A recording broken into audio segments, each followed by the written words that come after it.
Hello friends, welcome to our channel. ఈ రోజు video వచ్చేసి రేషన్ కార్డు సంబంధించి ఆంధ్రప్రదేశ్లో నివసిస్తున్నటువంటి ప్రతి ఒక్క రేషన్ కార్డు హోల్డర్కి అయితే గుడ్ న్యూస్ అయితే చెప్పడం ఉంది. సో ఇక్కడ మనకి రేషన్ కార్డు సంబంధించి 3 అప్డేట్ అయితే బిగ్ అప్డేట్ అయితే రావడం ఉందండి. సో ఎప్పటి నుంచో చాలా మంది ఎదురు చూస్తున్నట్టు ఒక ఆప్షన్ అయితే ఎనేబుల్ చేయడం జరిగింది. సో ఇక్కడ 3 అప్డేట్ ఏంటనేది ఈ వీడియోలో మీకు స్టెప్ బై స్టెప్ ఎక్స్ప్లెయిన్ చేస్తాను. అందులో మొదటిగా మనకి change of rice card details, అంటే మీకు ఏజ్ కానీ అలాగే నేమ్ తప్పున్నా, రిలేషన్ తప్పున్నా, డేట్ ఆఫ్ బర్త్ తప్పున్నా ఎలా చేసుకోవాలి ఏంటని చెప్పేసి ఆప్షన్ అయితే ఇవ్వడం జరిగిందండి. సో వాటికి సంబంధించి ఇప్పుడు వీడియోని చేస్తాను. సో ముందుగా మనకి 3 ఆప్షన్స్ అనేది మనకి ఎనేబుల్ చేయడం జరిగింది. సో గ్రామ వార్డు సచివాలయంలో ఉన్నటువంటి డిస్ట్రిక్ట్స్ వారి యొక్క లాగిన్లో మనకి ఆప్షన్ తీసుకురావడం జరిగింది నిన్న. సో వీటి యొక్క ప్రాసెస్ అనేది లైవ్ డెమో అనేది ఇప్పుడు మీ ముందుకు తీసుకొచ్చి చూపిస్తాను. టెస్టింగ్ పర్పస్ అనేది త్వరలో మీకు లైవ్ డెమో కూడా చేసి చూపిస్తానండి. ముఖ్యంగా మనకి రేషన్ కార్డ్ సంబంధించి హోల్డర్స్ ఎవరైతే ఉన్నారో అందుకైతే ఒక బిగ్ అప్డేట్ ఉంది. సో చాలామంది కామెంట్ చేస్తున్నారు, రిలేషన్షిప్ తప్పు ఉంది, మేము రేషన్ కార్డ్ స్ప్లిట్టింగ్ పెట్టుకోవాలనుకుని ఇబ్బంది అవుతుంది, ఏమైనా ఆప్షన్ వస్తుందా అని చెప్పేసి ఆప్షన్ రాగానే వచ్చిందండి. ప్రతి ఒక్కరైతే ఈ రోజు నుంచి మీరు గ్రామ సచివాలయంలో వెళ్ళి అప్లై చేసుకోండి. సో ఆ ప్రాసెస్ అనేది మీకు ఏ విధంగా ఉంటుంది, ఏ విధంగా ప్రాసెస్ ముందుకు వెళ్ళాలి అని చెప్పేసి క్లియర్గా మీ ముందుకు వీడియోని తీసుకొస్తాను. ఫ్రెండ్స్, వీడియో నచ్చితే ఖచ్చితంగా లైక్ చేయండి. సో ఇలాంటి వీడియోస్ అనేది కేవలం మన ఛానల్లో మాత్రమే రావడం. రేషన్ కార్డ్ సంబంధించి మీకు ఏ డౌట్ ఉన్నా నన్ను కాంటాక్ట్ అవ్వచ్చు. అలాగే డిస్క్రిప్షన్లో వాట్సాప్ లింక్ ఉంది, అందులో జాయిన్ కాంటాక్ట్ అవ్వచ్చు అండి. సో ఇక్కడ మనకి ముఖ్యంగా రేషన్ కార్డ్ సంబంధించి 3 అప్డేట్ ఇవ్వడం జరిగింది. ఈ 3 అప్డేట్లు చాలా చాలా చాలా ఇంపార్టెంట్ అండి.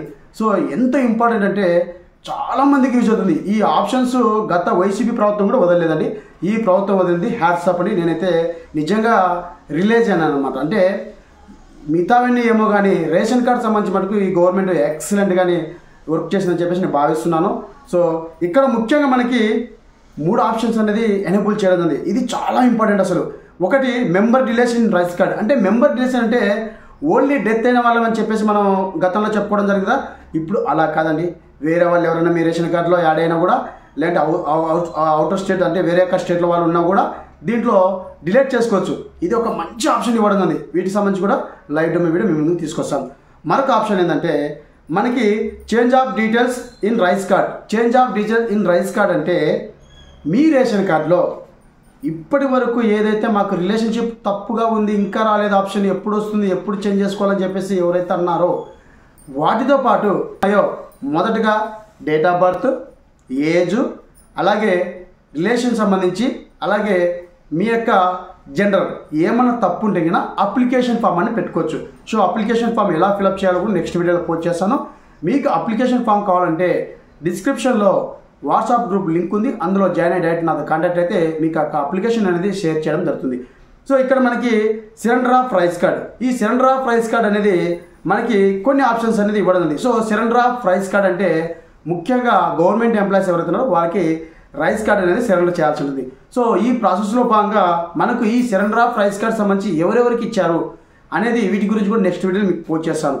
సో ఈ ప్రాసెస్ అంతా డిస్కషన్ యొక్క లాగిన్లో చేసిన రేషన్ కార్డ్ ప్రాసెస్ అనేది గ్రామ సచివాలయంలో ఉన్నటువంటి డిస్కషన్ వారి యొక్క లాగిన్లో చేసిన తర్వాత ఫర్దర్గా విఆర్ఓ సార్కి, అలాగే ఆర్ఐకి, అలాగే తహసీల్దార్కి అయితే వెళ్తుంది. ఇప్పుడు అలా కాకుండా వర్క్ ఫ్లో అనేది డైరెక్ట్గా సచివాలయంలో అప్లై చేసిన వెంటనే ఎంఆర్ఓ సార్ గారికి అంటే తహసీల్దార్ గారికి వెళ్ళడం జరుగుతుంది. వెంటనే అప్రూవల్ అవ్వడం జరుగుతుంది, వెంటనే క్లియర్ అవ్వడం జరుగుతుంది. సో ఇదైతే మంచి బిగ్ అప్డేట్ అండి. త్వరగా వెంటనే వెళ్ళి ఎవరికైతే ఇలాంటి ప్రాబ్లమ్స్ ఉన్నాయో మీ సచివాలయంలో వెళ్ళి ఒకవేళ ఆప్షన్స్ అనేది ఎనేబుల్ చేశారో మీకు లైవ్తో చూపిస్తాను. ప్రతి ఒక్కరు వెళ్ళి చేసుకోండి. సో 1 by 1 అయితే మీకు వీడియో చేస్తాను. ఇక్కడ ముఖ్యంగా మనకి ఈ సరెండర్ ఆఫ్ రైస్ కార్డ్ అనేది ఎందుకు ఈ ఆప్షన్ ఇచ్చారు, ఇది కేవలం గవర్నమెంట్ ఎంప్లాయీస్కైనా ఇంకా ఎవరికైనా యూజ్ అవుతుందని చెప్పేసి ఇక్కడ మనకి ఇవ్వడం జరిగింది. సో ముఖ్యంగా వీటి గురించి మీకు లైవ్ డెమో కూడా చేస్తానండి. ఇక్కడ ఎవరైతే సరెండర్ రైస్ కార్డ్ చేయాలనుకుంటారో ఆ వ్యక్తి అనేది సరెండర్ చేసుకోవచ్చు. సో ఈ ప్రాసెస్లో ఖచ్చితంగా ఈ 3 ఆప్షన్స్కి అనేది లబ్ధిదారులు ఎవరైతున్నారో సచివాలయం దగ్గరికి వెళ్ళి బయోమెట్రిక్ అయితే 100% వేయాలండి. ఒక్కసారి బయోమెట్రిక్ వేస్తే ఇంకా అయిపోయా. ఫ్యామిలీలో హెడ్ ఆఫ్ ది ఫ్యామిలీ కావచ్చు, రిమైనింగ్ పర్సన్స్ ఎవరైనా కానీ ఒక్కరు తంబేస్తే డైరెక్ట్గా డిస్టిలేషన్ వారి నుంచి తహసీల్దార్ లైన్కి వెళ్తుంది. అంటే మనము address change of rice card అని చెప్పి మనం వెళ్ళి తంబు చేసుకుంటాం కదా, రేషన్ కార్డ్ అడ్రస్ చేంజ్ చేసుకోవాలని. అలాగే ఈ ప్రాసెస్ ఈ 3 ఆప్షన్స్కి అలాగే ఉంటుంది ప్రాసెస్ అనమాట. సో వీటికి సంబంధించి 1 by 1 అయితే మీకు వీడియో చేస్తానండి. ఈ సరెండర్ ఆఫ్ రైస్ కార్డ్ గురించి ఏ విధంగా ఉంటుంది ప్రాసెస్, అలాగే change of rice card details సంబంధించి, అలాగే మెంబర్ రిలేషన్ చాలా ఇంపార్టెంట్ అండి. చాలామంది వేరే వాళ్ళు అదర్ వాళ్ళు మీ యొక్క రేషన్ కార్డులు యాడ్ అవ్వడం జరిగింది. అలాంటి వాళ్ళని మనం రిమూవ్ చేసుకోవచ్చు, మైగ్రేట్ చేసుకోవచ్చు, సో డిలీట్ కూడా చేసుకోవచ్చు, ఆప్షన్ అయితే ఇవ్వడం ఉంది.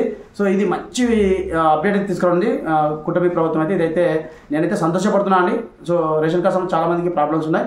ఇప్పుడు మొదటిగా ఈ 3 ఆప్షన్లో మొదటిగా చాలా రోజుల నుంచి చాలామంది ఎదురు చూస్తున్నటువంటి ఆప్షన్ ఏంటంటే రిలేషన్షిప్ సంబంధించి, అలాగే జెండర్ సంబంధించి ఏమైనా తప్పులు ఉంటే మనం ఇలా చేంజ్ చేసుకోవడానికి ఆప్షన్ ఇవ్వడం జరిగింది. ఆప్షన్ గురించి మీకు లైట్ మొత్తం ఈ వీడియో మీ ముందుకు తీసుకొస్తున్నాను అండి.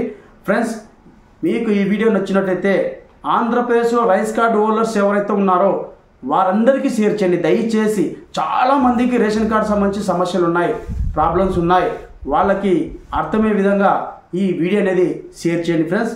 మీరు షేర్ చేయడం వల్ల వాళ్ళ యొక్క రైస్ కార్డ్ హోల్డర్స్ ఎవరైతున్నారో వాళ్ళ యొక్క ప్రాబ్లమ్స్ అనేది క్లియర్ చేసిన వాళ్ళు అవుతారు. సో ఎందుకు చెప్తున్నాను షేర్ చేయండి అలాగే లైక్ చేయండి అని చెప్పేసి అంటున్నానంటే, మీరు రేషన్ కార్డ్ సంబంధించి చాలామందికి ప్రాబ్లమ్స్ ఉన్నాయి. చాలామంది నాకు కాల్ చేశారు, అన్న రిలేషన్షిప్ ఎప్పుడు వస్తుంది, ఆప్షన్ గురించి డేట్ ఆఫ్ బర్త్ అనేది జెండర్ అనేది తప్పున్నాయి, ఎలా చేసుకోవాలని చెప్పేసి చాలామంది కామెంట్ చేశారు.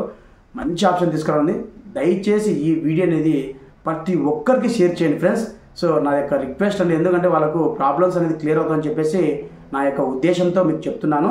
సో ఇప్పుడు లైవ్ డెమో ప్రాసెస్తో ఆప్షన్స్ ఏ విధంగా ఉంటాయి, సో ఏ విధంగా చేంజ్ చేసుకోవాలి, ఈ రిలేషన్ తప్పు ఎలా తప్పులు ఉంటే సవరణ చేసుకోవాలి అని చెప్పేసి లైవ్ డెమోతో మీ ముందుకు తీసుకొస్తాను. అలాగే ఇక్కడ మీకు సబ్మిట్ చేయడానికి అప్లికేషన్ అనేది రాలేదు, ప్రాసెస్ ఎలా ఉంటుంది, సో కావాల్సిన డాక్యుమెంట్ ఏంటి అనేది క్లియర్గా ఇప్పుడు మీకు ఈ వీడియో ద్వారా చూపిస్తాను. ఓకేనా. నెక్స్ట్ వచ్చేసరికి సరెండర్ ఆఫ్ రైస్ కార్డ్ అంటే ఏంటి. ఇంతకుముందుకు ఓన్లీ గవర్నమెంట్ ఎంప్లాయీస్ మాత్రమే సరెండర్ ఆఫ్ రైస్ కార్డ్ చేస్తున్నారు. ఇప్పుడు వచ్చేసి మనకి మరొకటి member dilation rice card. Member dilation rice card అంటే ఏంటి, దాని యొక్క లైవ్ డెమో కూడా చూపిస్తాను మీకు వెంటనే వీడియోలు చేస్తానండి.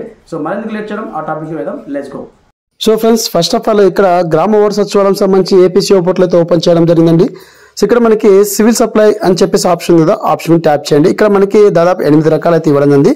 ఇందులో మనకి మెంబర్ రిలేషన్ రైస్ కార్డ్ అది మళ్ళీ వీడియో చేస్తాను, అలాగే సరెండర్ ఆఫ్ రైస్ కార్డ్ అది దాని గురించి మళ్ళీ వీడియో చేస్తానండి. ఇప్పుడు ముఖ్యంగా రిలేషన్షిప్ తప్పు ఉన్న వాళ్ళకి ఏ విధంగా ప్రాసెస్ ఉంటుంది ఇప్పుడు మీకు చూపిస్తాను. సో మనకి 7th option change of details in rice card అనే ఆప్షన్ ట్యాప్ చేస్తున్నానండి. ట్యాప్ చేసిన వెంటనే ఇక్కడ మనకి ఎవరైతే మీ యొక్క రేషన్ కార్డులో రిలేషన్షిప్ తప్పు ఉంది అని భావిస్తున్నారో ఆ హెడ్ ఆఫ్ ది ఫ్యామిలీ సంబంధించి డీటెయిల్స్ అనేది ఆధార్ కార్డులను తీసుకుని వెళ్ళాలండి. రేషన్ కార్డు కలిగి ఉండాలి కంపల్సరీగా. వారి యొక్క ఆధార్ నెంబర్ అనేది ఎంటర్ చేసి ఇక్కడ బేసిక్ డీటెయిల్స్ అనేది మనము మెన్షన్ చేయాలి. సో మెన్షన్ చేసి మనం రైస్ కార్డుకి ఏ విధంగా అయితే అప్లై చేస్తామో అదే ప్రాసెస్ ఉంటుంది. సో డీటెయిల్స్ నేను ఇక్కడ ఇస్తున్నానండి. సో ఫ్రెండ్స్, ఈ వీడియో నచ్చితే ఖచ్చితంగా లైక్ చేసి అలాగే మీ ఫ్రెండ్స్ అండ్ ఫ్యామిలీకి అయితే షేర్ చేయండి. సో రేషన్ కార్డ్ సంబంధించి మీకు ఏ చిన్న డౌట్ ఉన్నా కామెంట్ సెక్షన్లో కామెంట్ చేయండి. అలాగే మీకు ఇంకా నా నుంచి ఇన్ఫర్మేషన్ కావాలి అనుకున్న వాళ్ళు ఎవరైతే ఉన్నారో వాళ్లకు కింద డిస్క్రిప్షన్లో నా యొక్క వాట్సాప్ గ్రూప్ లింక్ అయితే ఉంది, అందులో జాయిన్ అయ్యి డైరెక్ట్ నాతో కాంటాక్ట్ అవ్వచ్చు అండి. రేషన్ కార్డ్ సంబంధించి కావచ్చు, హౌస్ హోల్డ్ మ్యాపింగ్ సంబంధించి కావచ్చు, సదరం సంబంధించి కావచ్చు, ఎనీ అప్డేట్ మీకు ఇవ్వడానికి నేను ట్రై చేస్తాను. సో ఇక్కడ అడ్రస్ అనేది చెక్ చేసి ఒకసారి కంటిన్యూ మీద క్లిక్ చేస్తున్నా. సో కంటిన్యూ మీద క్లిక్ చేసిన వెంటనే చూడండి, ఇక్కడ మనకి change of in details in rice card, ఇక్కడ మనకి యాన్యువల్ ఇన్కమ్, సో మనకి సంవత్సరానికి ఎంత ఆదాయం అని చెప్పేసి ఇక్కడ మెన్షన్ చేయాలి. సో ఇక్కడ లొకేషన్ అంటే మీరు చేసే వృత్తి ఏంటి, ఆ వృత్తి సెలెక్ట్ చేసుకోవాలి. హ్యాబిటేషన్ వచ్చేసరికి క్లస్టర్, మీ యొక్క రేషన్ కార్డ్ నెంబర్ రావడం జరుగుతుంది. సో ఇక్కడ మనకి change address for rice card అంటే ఇక్కడ మీరు బాగా గమనించాలి. ఇక్కడ మీకు చేంజ్ ఆఫ్ రైస్ కార్డ్ సంబంధించి డిస్టిక్ ఏది, మీ యొక్క మండలం ఏది, మీ యొక్క విలేజ్ ఏదని చెప్పేసి రావడం అవుతుంది. అలాగే మీ పిన్ కోడ్ రావడం అవుతుంది. ఇక్కడ క్లస్టర్ సెలెక్ట్ చేసుకోమని చెప్పేసి అడుగుతుంది. సో క్లస్టర్ సెలెక్ట్ చేసుకున్నాక ఇక్కడ షాప్ నెంబర్ రావడం అవుతుంది. అంటే మీరు డీలర్ షాప్ దగ్గరికి వెళ్తారు కదా, మీరు రేషన్ తీసుకుంటారు కదా, ఆ షాప్ నెంబర్ అయితే రావడం జరుగుతుంది. ఇది అడ్రస్ రైస్ కార్డ్ చేంజ్ అన్నమాట. సో ఇప్పుడు ఇక్కడ ప్రాసెస్ అనేది మీకు ఇక్కడ ఎవరైతే హౌస్ హోల్డర్ అని మనం ఆధార్ నెంబర్ ఇచ్చామో రిలేషన్స్ తప్పుందని చెప్పేసి వారి యొక్క డీటెయిల్స్ రావడం అవుతుంది. సో ఇక్కడ మీకు చూడండి, name, date of birth, age, gender, relation. So ఇక్కడ మనకి కేవలం 2 ఆప్షన్స్ మాత్రం ఇవ్వడం జరిగింది. ఒకటి మనకి జెండర్, 2 రిలేషన్షిప్. సో మనకి ఏజ్, డేట్ ఆఫ్ బర్త్ అనేది ఇంకా అప్డేట్ రావాల్సి ఉంటుంది. ఇక్కడ మనకి 2 మాత్రం ఆప్షన్స్ ఇవ్వడం ఉందండి. ఒకటి మీరు జెండర్ తప్పు ఉంటే మీరు సెలెక్ట్ చేసుకోవచ్చు. అలాగే ఇక్కడ మనకి రిలేషన్ చాలా చాలా ఇంపార్టెంట్ ఆప్షన్, చాలా మందికి ఇదే కావాలి. సో ఇక్కడ మీకు రిలేషన్ ఏదైతే తప్పు పడిందో ఆ రిలేషన్ అనేది ఇక్కడ సెలెక్ట్ చేసుకొని సంబంధిత డాక్యుమెంట్ అంటే మీ యొక్క ఆధార్ కార్డు అనేది ఇక్కడ అప్లోడ్ చేసి షో పేమెంట్ మీద క్లిక్ చేసిన వెంటనే ఈ అప్లికేషన్ ఫామ్ అనేది డైరెక్ట్గా డిజిటల్ ద్వారా యొక్క లాగిన్లో చేసిన వెంటనే మీకు టీ నెంబర్ వస్తుంది. ఈ ప్రాసెస్లో మటుకు టీ నెంబర్ ద్వారా ఈ కేసు అని చేయాల్సి ఉంటుంది. చేసిన వెంటనే ఫర్దర్గా తహసీల్దార్ లానికి అయితే వెళ్ళదు, అక్కడ అప్లోడ్ అవుతుంది. ఈ ఎస్ఎల్ఏ వచ్చేసరికి దీనికి కూడా 21 days ఉంటుందండి. సో ఈ విధంగా అయితే మనకి ఈ ఆప్షన్ ఇవ్వదండి. ఇదండి వీడియో అప్డేట్. వీడియో లైక్ చేయండి, షేర్ చేయండి, సబ్స్క్రైబ్ చేసుకోండి మర్చిపోండి. Thank you for watching.